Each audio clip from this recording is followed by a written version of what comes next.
The RV Show USA. Start living the RV dream today. And welcome to the RV Show USA, folks. We're last hour. Well, last hour was happy hour. It always is. Let me explain how it works. First off, my name is Alan Warren. I'm your host, and here on the show we do our best to balance the good about camping and RVing with the with the not so good.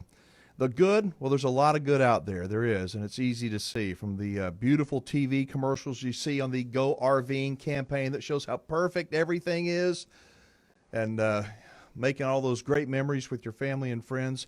There really is a lot of good. But you know what? There's another side of RVing that most in the RV industry don't talk much about, if at all, and that's the issues that are very real for a lot of RVers that are not very fun, from poor construction to too often off the charts poor service and warranty issues, including that fine print that almost nobody ever reads until it's too late, and the list can go on and on.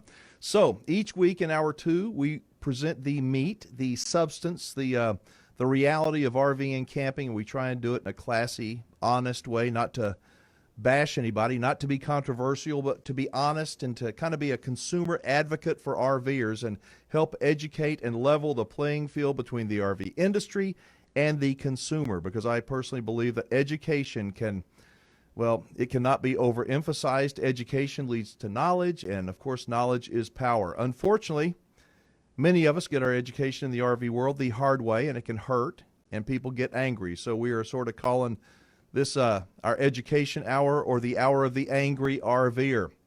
Now, we don't want a bunch of angry RVers, but there are a lot of you out there. So here we go, you angry RVers. Let's get rolling. The RV Show USA. Start living the RV dream today.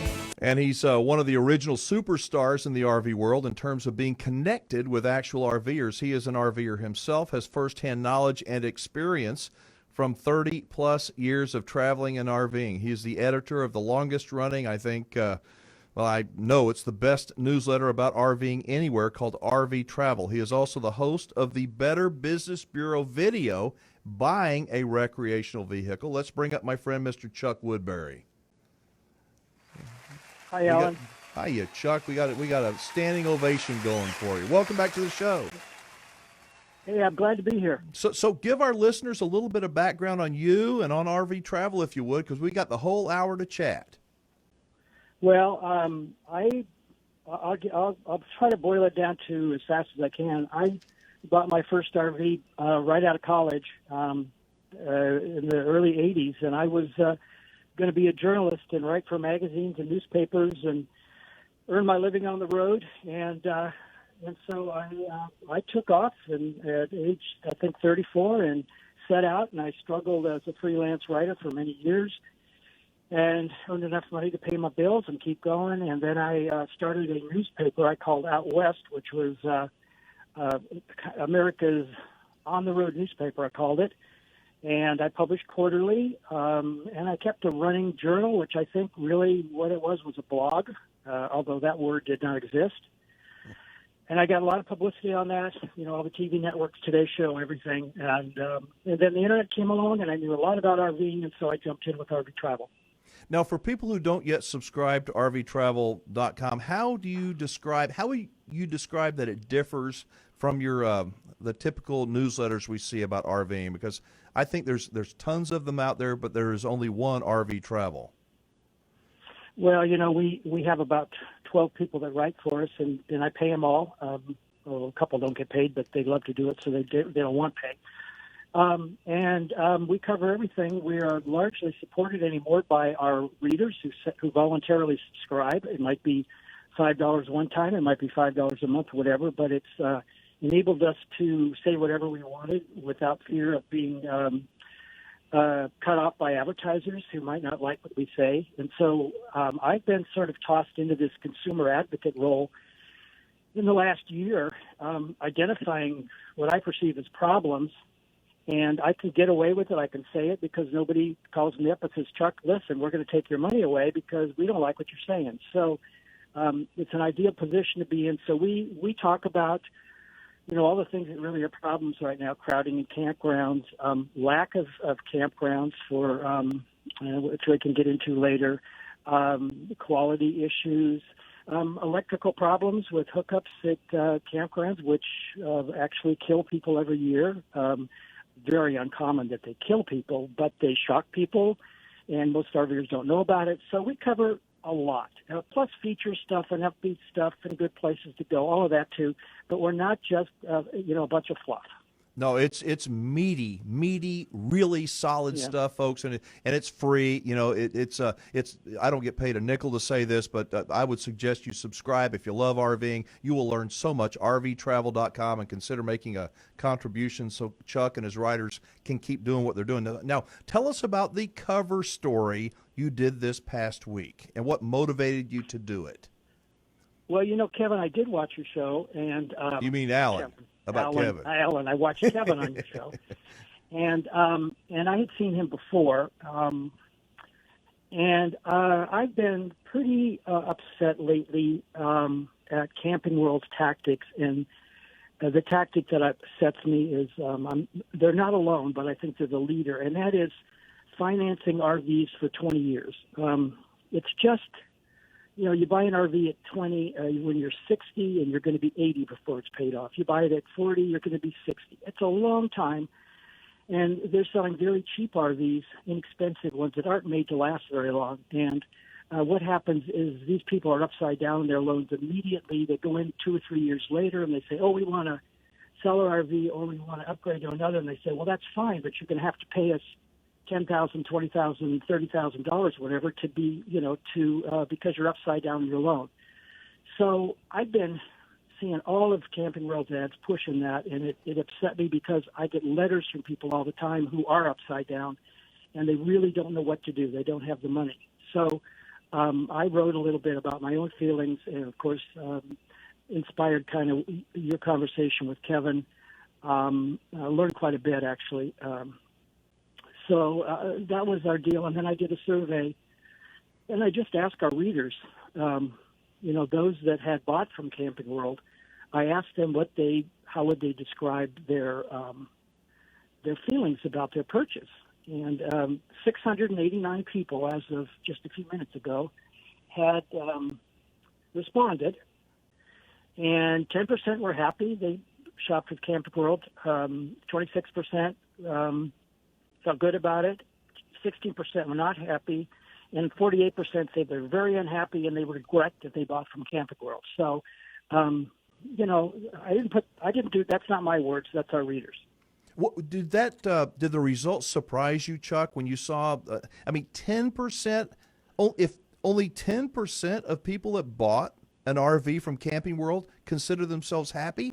That is shocking. I don't know how anybody can stay in business if you only have 10% of the people liking you. Alan, I saw an ad the other day. I was poking around. It was a tent trailer, and it was, they were offering it for, I don't know, $15,000, something like that. The payments were $79 a month. $79. But, when you're financing a tent trailer for 15 years, they get the price down so low that everybody goes, I can do $79 a month, and then 3 years from, and of course with the interest, they are immediately, when they drive off the showroom, the lot, if they came back a day later and wanted to trade it in, they're already upside down their loan. They're not going to get depreciation. Let me take the other side over here. But the buyers don't have to do that. They don't. It's their choice. They don't have to do it. And all of a sudden, is it that they are the buyers stupid? Are they being taken advantage of? Or do they think they're buying something that's going to last longer than it really will? What are your thoughts about that? Well, I think they're very short-sighted, and I think they fall in love. I've in many RV shows, I've gone in and I've seen couples sitting on couches in the RV and looking around. I say, "This is your first RV?" And they go, "Yeah." And I say, "What do you think of it?" "Oh, we just love the layout." And they like the layout. They like the color. They don't look inside. They don't see that this thing is a cheap low-end RV that's put together with staples and glue and, just not meant to last.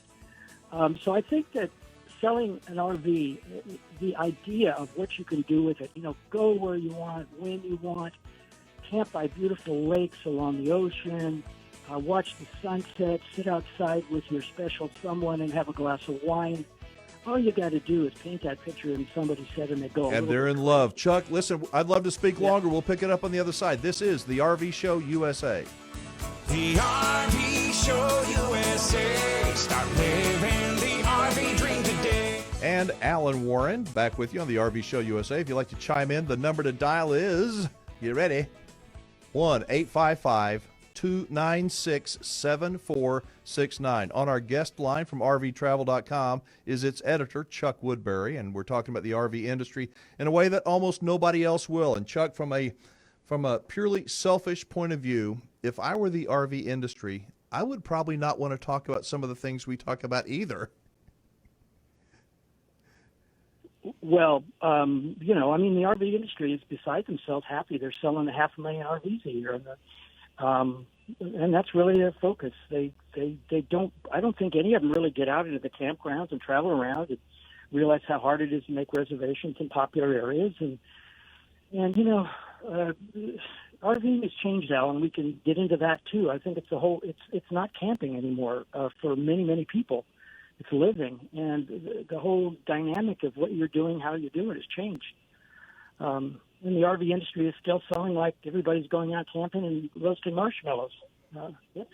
More and more people are actually living in their RVs. They're working. We got traveling nurses. We have people that are they live in them. But most of these RVs, at least in my view, they're not meant to live in, at least not like you live in a sticks and bricks home, because a lot of them aren't built to last. That's the way I see it.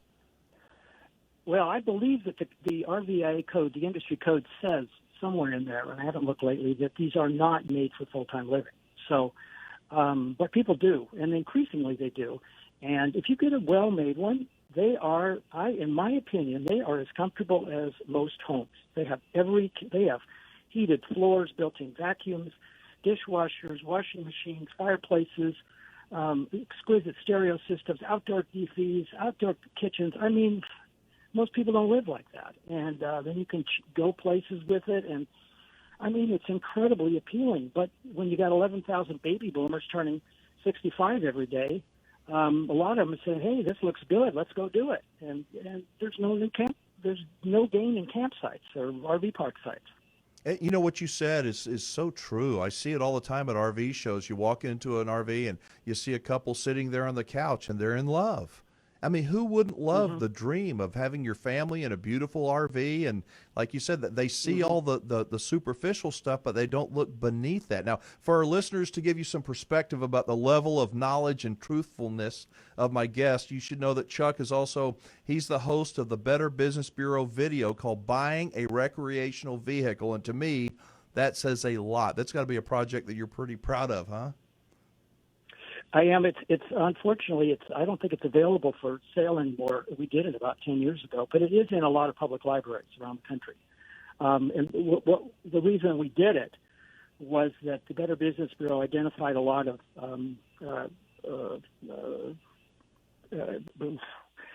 topics that they got a lot of calls on. Home repair, roof repair, and hiring a contractor, all kinds of things. And so they made these videos to address all the questions they were being asked all the time.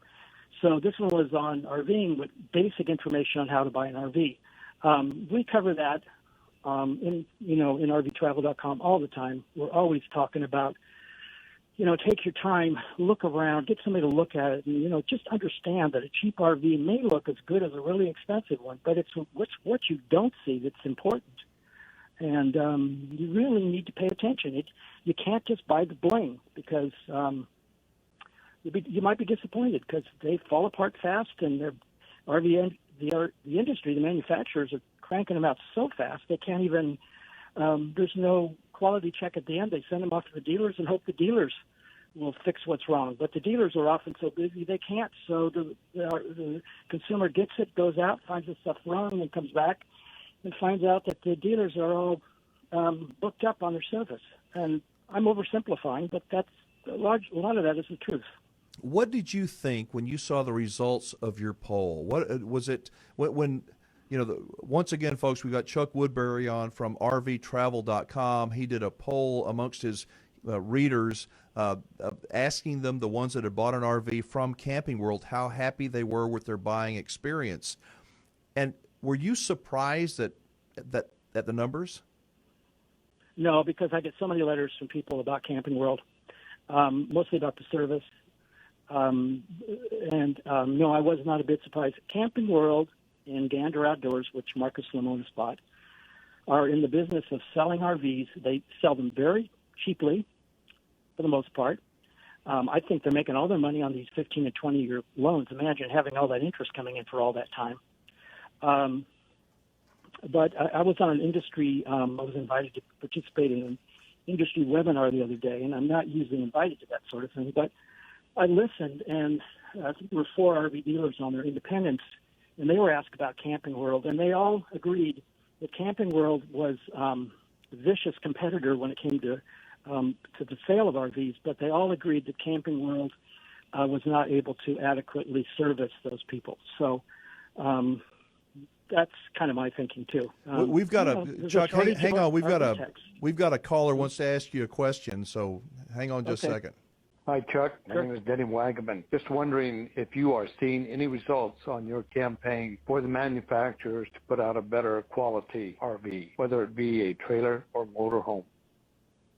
How about that? Thanks, Denny. Well, I think they're talking about it. I think it's.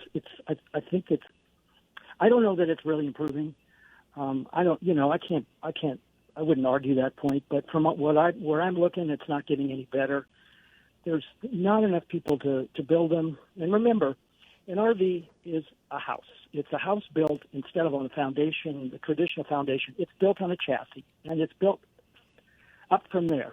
It's a little cabin or a nice condo. There's a lot of pieces that go into it. The assembly lines in RV factories are not like you would envision with Ford or whatever. They're all individual guys doing a specific thing. And if they're not doing their job properly, they forget to screw something in, they forget to put something in.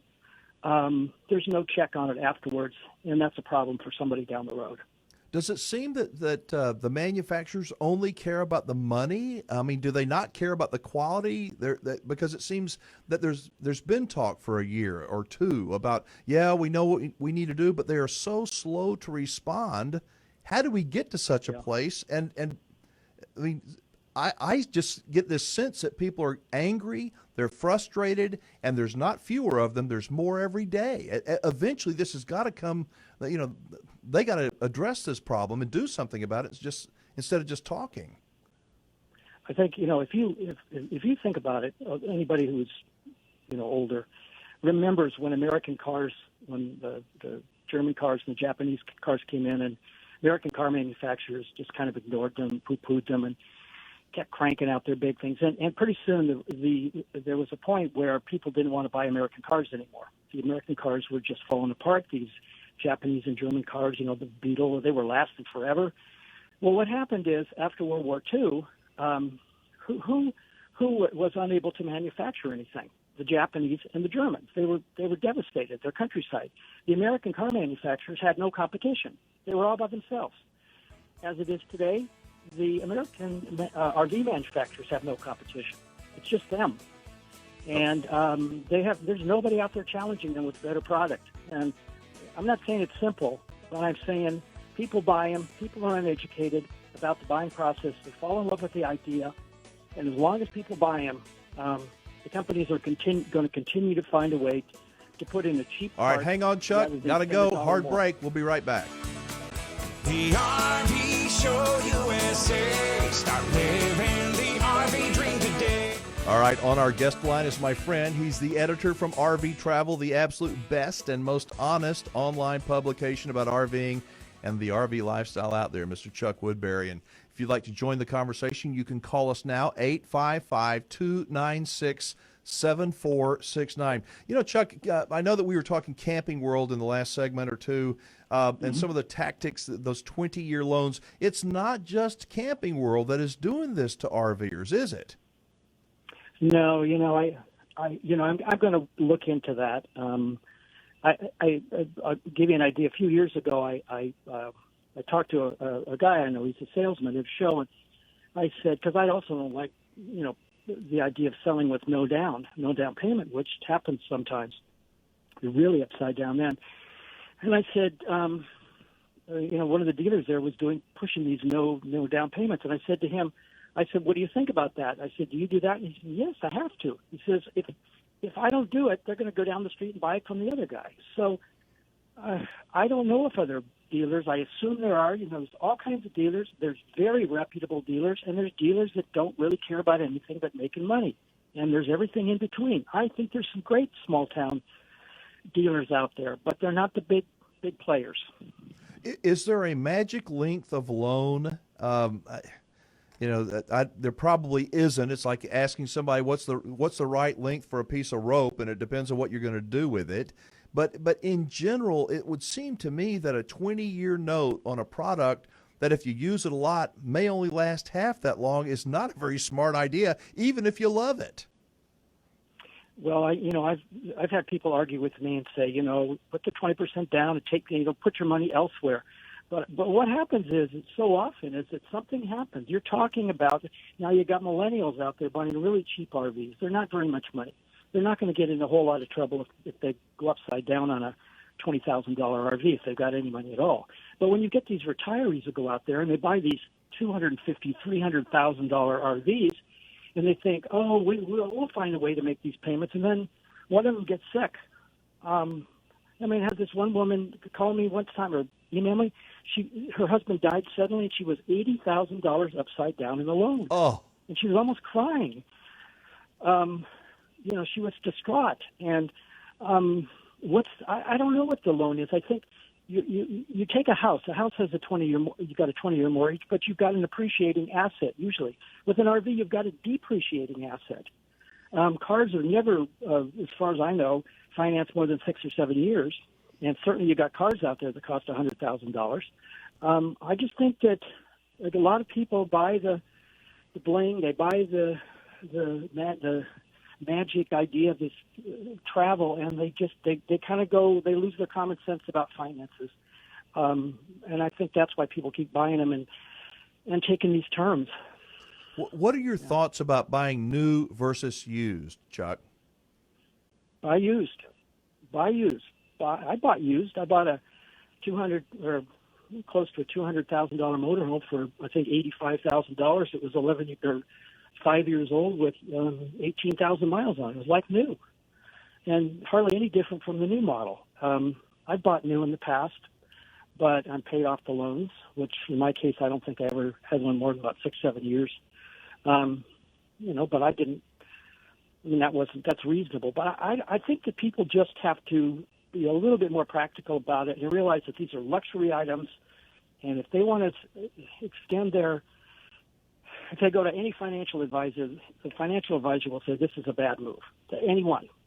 But you know what? But you know what, Chuck? Hey, and let me just say this. Look, I'm sorry to interrupt, but when you're in love with something, when you're in love with it, and someone tells you no, it's not a good decision, there's a part of us in our human nature that says, well, I don't like that, and we start marginalizing that person when all they're trying to do is truly help. When you're young and you say, I love that person, and your parents may say, well, you think you love them. You get mad at your parents for trying to help you. And I think as a consumer advocate, you especially, much more than me, but you're trying to help people, and sometimes people resent that help, even though you're trying to look out for their best interest. I guess that just goes with being a consumer advocate. Well, some people buy the RV, everything goes right, they get a good RV. I think we did a survey a while back on, what do you think of your RVs? And I think 17% of them said they were basically junk, and all the rest of them had some degree of satisfaction. 17%, if I'm flying on a Boeing airplane, I'm not going to be liking 17% of those planes made subpar. But if people fall in love with the idea, and they're not going to be talked out of it. Okay, well, help me out here, because I know when I go to an RV show, it's easy to fall in love with these things. It is. They're beautiful inside. How does someone know, that the cabinets are stapled in, the glue they're using? You know what? Are we going to break? All right, hang on, Chuck. We got to jump for a quick break. We'll pick it back up on the other side, all right? All right. All right, guys, this is the RV Show USA. You'd like to speak with Chuck? We'd love to hear from you. 855-296-7469. This is the RV Show USA. We'll be right back.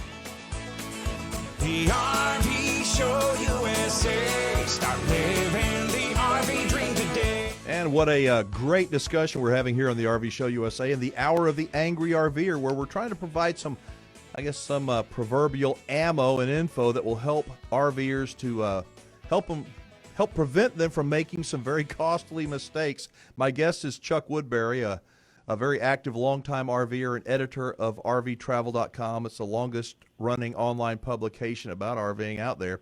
So, Chuck, tell us some of the many traps and pitfalls that await the RV buyer and how we might avoid them. And we've already talked about avoid those long, especially 20-year loans. Well, I think just do your homework. Go to RV shows. Don't buy there the first time you go. Just go and look, compare everything, talk to people, then when you narrow it down, talk to owners who have these things, go on their forums, see what they're saying, go to the Better Business Bureau sites, go to things like PISS Consumer, and just look at, see what people are saying, do a lot of work. And of course, I would say be wise to have somebody look over the RV that's independent, to check everything out. But Alan, I want to say one more thing before we go on. That is, I am an angry RVer about some things, but I want to say that I still love RVing. I'm on the road now. I love it. I love every moment of it. It's always an adventure, a new cafe, a new place to see. So, I mean, I'm not an angry guy. Right. I'm just angry about some of the stuff that's going on. I still love RVing. It's amazing, and that's part of the problem. It's so appealing to people; they want to do it. Well, I think that therein lies the trap, because it is fun and the fantasy, and there are so few things in life where you can really connect with nature and your family, with each other in a small, fun environment and make those memories. And it is intoxicating. It's so attractive, but at the same time, that sets us up for these things that can really come back to bite us, can it? Yeah, I think the biggest advice I give and I tell everybody is just take your time. Don't go out and fall in love and just say, look at this thing and see how pretty it is and say, let's take it home. You must do your work. I think people that take a year to read everything, to go to RV shows, to look at everything. The layout is important, but really, pull out the shelves. And I mean, I was at an RV show and the shelves were the drawers were falling apart. They were tacked together. And I went out to the salesman and I said, "Did you see this drawer in here?" And he says he stepped into his coach and he saw it just hanging on. He says, "A lot of people have been opening and closing that all day." And I thought, "Duh, isn't that what you do with drawers?" So you got to look at everything. You got to get underneath. You got to. Here's an example that people never think of. Other than, you've got to sit on the couch, you've got to stand in the shower to see if you fit. RVA has standards, the industry, that you've got to have so many plugs, electric plugs, per so many feet of RV. But it doesn't specify where they might be. So you can have 4 plugs close together in one room, nothing in the bedroom, for example, or one, but you can have them in weird places. But and the cheap RVs, they want to save a few bucks on wire, so they'll put them close together so they don't have to spend all that extra money on cable. And that's the thing that most people don't look at. Things like that. Wow. It makes so much sense. They're looking for little ways to it's capitalism. I mean, I'm a fan of capitalism, but golly, there comes a point where it's like, you got to be kidding me. Put all those plugs in one place just so you save 50 cents on a piece of wire? That's And they'll put a little cover on your toilet vent up there that costs them 50 cents instead of paying $5 for one that will suck out called a 360 vent that will take all those odors from your bathroom and send them out the roof instead of sending them inside the coach where your place smells like an outhouse. Things like that. They will cut corners because the people that are visual are just looking at how pretty it is. And dealers know how to make even an inexpensive RV look pretty. I saw a video on YouTube, and I try to look past, and it's not easy. Try to look past all the glamorous, ice cream and unicorns and lollipops videos, because there's thousands of them out there, and people do a pretty good job of that. But look at the other videos that are not fun to watch. I saw one of a 3-year-old Class C that the side paneling, the side had a buckle in it, and it was the most awful. They took the side off, the top off, and it was completely rotted. A 3-year-old RV, Chuck, from the wood was rotted, and it was horribly put together, and it was only 3 years old. I'm thinking, what would it be like in 10 years? I don't even know if it would be drivable. Alan, I can't tell you how many letters I get from people who have brand new RVs, and it spends most of the first year in the shop.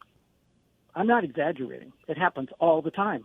And if we had a couple hours, I could tell you more about why it happens. But this is just not uncommon that these things have problems right from the get-go. And so people are so mad when they buy a brand new RV. They've got a trip planned, and then the thing has got so many problems they can't even drive it. Then they go in, they get it fixed, but they maybe they get it fixed, but you got to wait a month, and then they have it for a while. And I mean, we have a one-page in our news in the website RV Travel where we let people vent on their problems, and anybody who reads the newsletter would see that link. It's worth looking at for somebody who's brand new, just to open their eyes a little bit. And I want to go back to something. If you think that we're down on RVing and down on RVs, that's absolutely not true, because we love it. Chuck loves it. I love it. I own an RV park and campground. I think it's one of the greatest activities there is, but we've got to slow down and be prepared. Chuck, I guess in the closing minute or so, what advice? I think you've covered just about everything, a little bit on it, but I guess slow down and do your homework. But where do you learn these things? How do you, besides RV travel? Well, there's how many YouTube videos are there? How many books are there? Go to Amazon and look at the different books on how to buy an RV.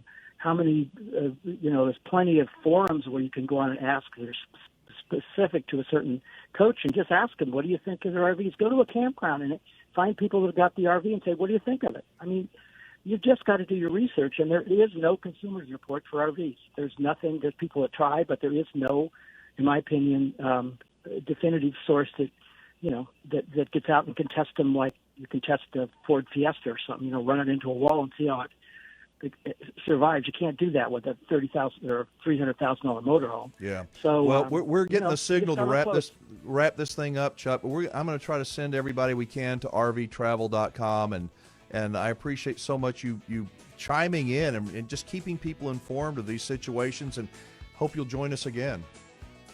Yeah, anytime, Alan.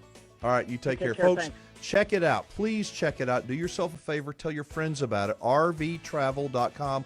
Free newsletter. You will love it. Be right back. The RV Show USA. Start living the RV dream today. Hey everyone, I'm Miss Katie Warren, aka the Graphics Girl on the RV Show USA.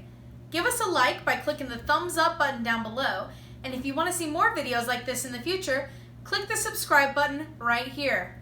I'll see you in the next video. Bye bye everybody.